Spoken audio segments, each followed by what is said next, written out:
Le matin du 28 février 2026, tous les hauts gradés du corps des gardiens de la révolution islamique ont été tués dans un seul complexe à Téhéran. Le guide suprême de l'Iran.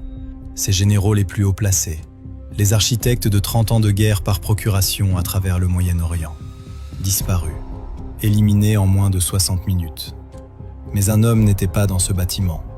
Le chef de la force Quds, le deuxième homme le plus puissant de l'armée iranienne, le général qui a pris la relève de Qassem Soleimani lui-même, avait quitté les lieux quelques minutes avant que le premier missile ne frappe. Pas des heures, quelques minutes. Tout comme il avait quitté un bunker de commandement du Hezbollah à Beyrouth quelques minutes avant que les bombes israéliennes ne tuent Hassan Nasrallah. Tout comme il s'était éloigné d'une autre zone de frappe en 2025, que les responsables iraniens avaient d'abord cru le tuer. 3 fois, 3 frappes israéliennes, 3 échappées impossibles. Le même homme, à chaque fois. Voici ce que personne n'explique vraiment. Comment le chef de la force militaire la plus secrète d'Iran survit-il à chaque frappe qui tue tout le monde autour de lui? Le Mossad aurait-il pu avoir une source au sein même de la force Quds, au sommet du commandement militaire iranien? Et pourquoi l'Iran aurait-il maintenant arrêté son propre général pour espionnage, au profit de l'ennemi qui a tué son guide suprême? L'histoire complète est bien plus incroyable que tout ce que tu as pu lire. Et c'est exactement ce que cette vidéo va te montrer. Évasion après évasion, opération après opération, trahison après trahison. Si tu veux comprendre les opérations de renseignement qui redessinent le Moyen-Orient en temps réel, abonne-toi et clique sur la cloche. On couvre les histoires que le monde essaie encore d'expliquer. Une nouvelle vidéo chaque jour. Mais pour comprendre cet homme, il faut d'abord comprendre le soldat qu'il a été pendant 4 décennies, car rien de ce qui concerne Esmail Qani n'a de sens sans cette base. Qani est né le 8 août 1957 à Mashhad, le centre spirituel de l'identité chiite iranienne, qui abrite le mausolée à dôme doré de l'imam Reza. Grandir à Mashhad, c'était grandir dans un monde où la religion n'était pas un élément secondaire de la vie quotidienne, mais son architecture même. La foi façonnait la façon dont on comprenait l'autorité, le sacrifice et la loyauté. Et dans les dernières années de la monarchie du Shah, alors que le mouvement révolutionnaire atteignait son point culminant, elle a déterminé le camp que choisirait un jeune homme de Mashhad. Il avait 21 ans lorsque la révolution a réussi en février 1979. En quelques mois, il avait rejoint le corps des gardiens de la révolution islamique, CGRI. La force paramilitaire créée par l'ayatollah Khomeini, non pas comme une extension de l'armée régulière, mais comme son remplacement idéologique. L'armée existante était un héritage du Shah. Le CGRI a été créé de zéro par et pour la révolution, relevant directement du guide suprême, loyal par conviction plutôt que par inertie institutionnelle. Cette loyauté a été mise à l'épreuve presque immédiatement. En septembre 1980, l'Irak a envahi l'Iran, déclenchant 8 années de guerre acharnée qui allaient faire des centaines de milliers de morts dans chaque camp. Qani a combattu sur le front occidental dans des conditions plus proches de la Première Guerre mondiale que de toute campagne militaire moderne. Ce qui le distinguait, ce n'était pas son talent de commandant conventionnel. C'était quelque chose de plus utile dans une armée révolutionnaire. Une aptitude pour les opérations irrégulières, pour établir des relations dans des environnements fracturés, et pour travailler efficacement dans des espaces où les structures militaires formelles s'étaient complètement effondrées. Ces qualités ont attiré l'attention d'un officier prometteur du CGRI, nommé Qassem Soleimani, et cette relation allait définir le reste de la vie de Qani. À la fin de la guerre, en 1988, Soleimani était en train de mettre en place ce qui allait devenir l'organisation d'action secrète la plus importante du Moyen-Orient moderne. La force Quds, du nom arabe de Jérusalem, est la division des opérations extérieures du CGRI. Son mandat officiel est de soutenir les mouvements de libération à l'étranger. En pratique, elle était le moteur de tout le réseau de mandataires de l'Iran, le Hezbollah au Liban, les milices chiites en Irak, les Houthis au Yémen, le djihad islamique palestinien à Gaza, les formations les plus fidèles à Assad en Syrie. Chaque livraison d'armes, chaque transfert financier, chaque programme de formation de ce réseau passait par la force Quds. Et pendant 3 décennies, tout passait par Soleimani en personne. Soleimani n'était pas juste un général. C'était un acteur stratégique qui pouvait négocier d'égal à égal avec les commandants des milices, les directeurs des services de renseignement et les chefs d'État. La voix autorisée du guide suprême dans les salles où cette autorité était la seule chose qui comptait. Les analystes américains et israéliens l'ont évalué pendant des années et sont arrivés à la même conclusion. C'était la personne la plus dangereuse du système iranien. Pas à cause de son rang, mais à cause de ce qu'il avait construit personnellement et de ce que lui seul pouvait maintenir. Esmail Kahani était son adjoint, et à presque tous les égards importants sur le plan opérationnel, il était l'opposé de Soleimani. Alors que Soleimani était délibérément visible, photographié sur les lignes de front syriennes, présent lors de sommets de haut niveau, visage public du pouvoir iranien, Kahani était invisible. Son domaine principal était l'Afghanistan, un théâtre beaucoup moins surveillé par les services de renseignement occidentaux que le monde arabe, mais crucial pour l'Iran compte tenu de la longue frontière commune et du réseau profond de relations de Téhéran avec les factions chiites afghanes et les acteurs politiques que Kahani avait passé 15 ans à cultiver à partir de zéro. Il voyageait sans cérémonie, ne donnait aucune interview et n'apparaissait presque jamais sur les photos.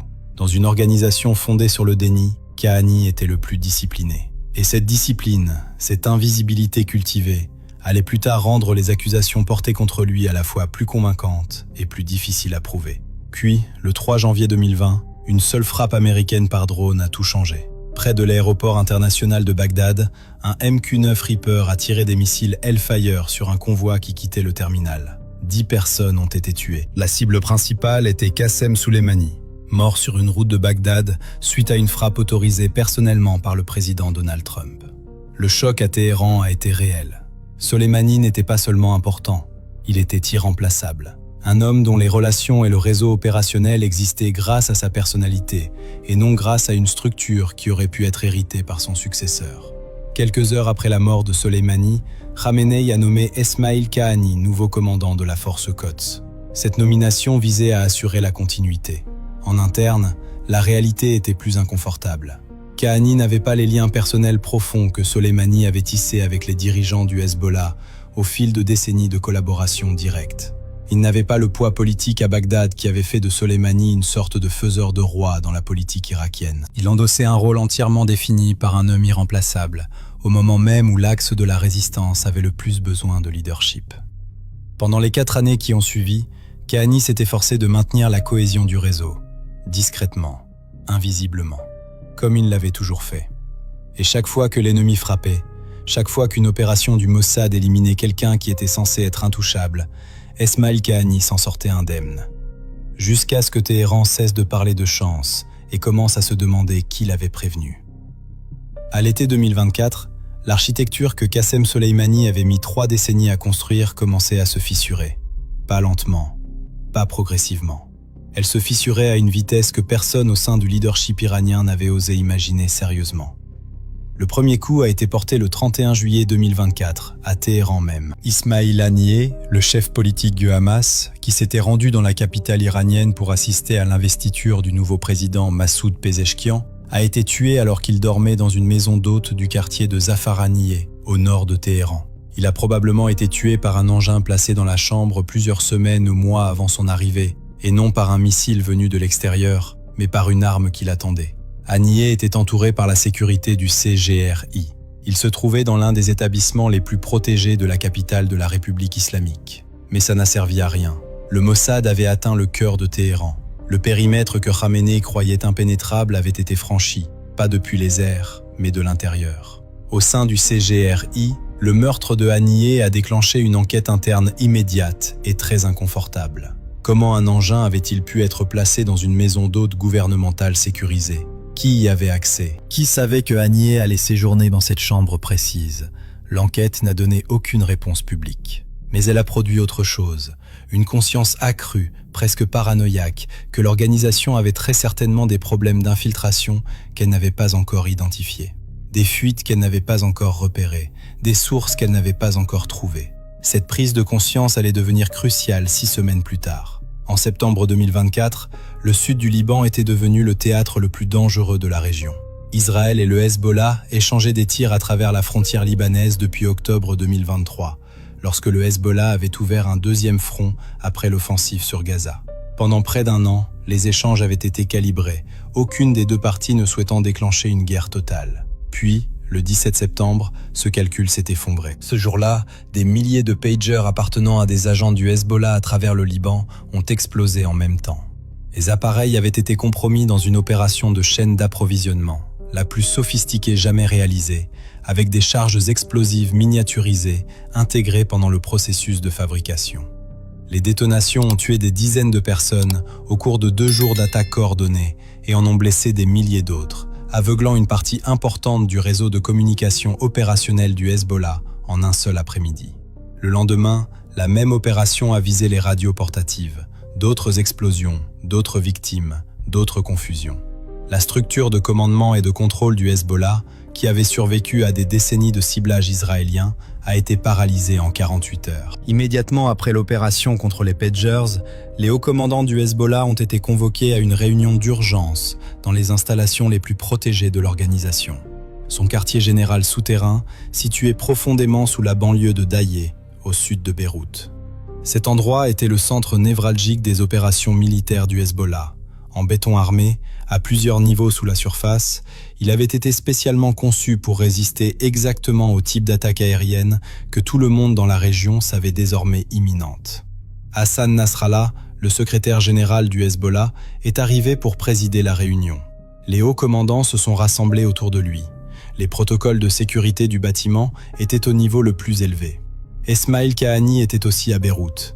Sa présence là-bas dans les jours qui ont suivi les attaques a été confirmée par plusieurs médias régionaux. En tant que commandant de la force Quds, principal protecteur du Hezbollah, fournisseur d'armes et coordinateur stratégique, la présence de Kahani au Liban pendant une crise de cette ampleur était tout à fait prévisible. Il s'était rendu sur place pour évaluer les dégâts causés par les attaques de Pagers, coordonner les efforts avec les commandants survivants et transmettre directement les directives du guide suprême. Il se trouvait dans ou à proximité du complexe de Daillé. Selon tous les témoignages, il était suffisamment proche pour que sa présence à la réunion souterraine du commandement soit tout à fait plausible. Il n'est pas entré dans le bâtiment. Au début de la soirée du 27 septembre 2024, les avions de l'armée de l'air israélienne ont largué plus de 80 munitions lourdes sur le quartier général du Hezbollah à Daillé, dans l'un des bombardements aériens les plus intenses de l'histoire du conflit libanais. Le bâtiment ne s'est pas simplement effondré, il a été rayé de la carte. La structure en béton armé, conçue pour résister aux attaques aériennes, a été enfoncée dans le sol par le poids et la précision des munitions. Hassan Nasrallah a été tué, tout comme tous les hauts commandants présents à la réunion. Les dirigeants militaires de l'organisation que Soleimani avait mis des décennies à construire pour en faire une force plus puissante que la plupart des armées nationales ont été ensevelis sous les décombres en une seule soirée. Kahani ne figurait pas parmi les morts. D'après les infos qui ont circulé dans les médias iraniens et internationaux dans les jours qui ont suivi l'attaque, Kahani avait quitté la zone de Daillé et surtout, il n'était pas entré dans le centre de commandement souterrain juste avant l'attaque israélienne.